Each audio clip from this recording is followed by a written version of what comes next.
রাধে। মহাপ্রভু জগদানন্দকে ওনার মায়ের কাছে সচী মাতার কাছে নদিয়াতে পাঠালেন। তখন নদিয়া থেকে যখন জগদানন্দ আসছেন তখন অদ্বৈত গোসাই বললেন জগদানন্দকে, প্রভুর কাছে গিয়ে একটি কথা বলো, এর অর্থ তিনি বুঝতে পারবেন। এই বলে তিনি একটি তরজা বললেন। বাউলকে কহিও লোকে হইল বাউল, বাউলকে কহিও হাটে না বিকায় চাউল, বাউলকে কহিও কাজে নাহি নাহি কাউল, বাউলকে কহিও ইহা কহিয়াছে বাউল। জগদানন্দ এই কথাগুলি এসে বললেন নীলাচলে মহাপ্রভুর কাছে। প্রভু একথা শুনে হেসে বললেন, বেশ, তিনি যা আজ্ঞা করছেন তাই হবে।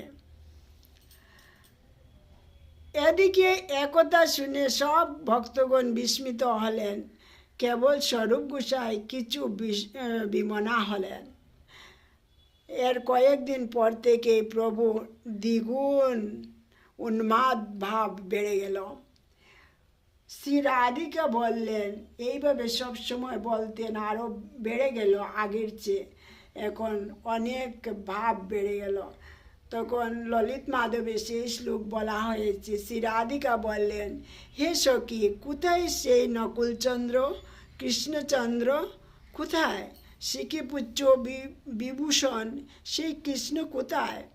যিনি মধুর মুরলীধ্বনি করেন সেই কৃষ্ণ কোথায়? ইন্দ্র নীলমণির মতো যার কান্তি, সেই শ্রীকৃষ্ণ কোথায়?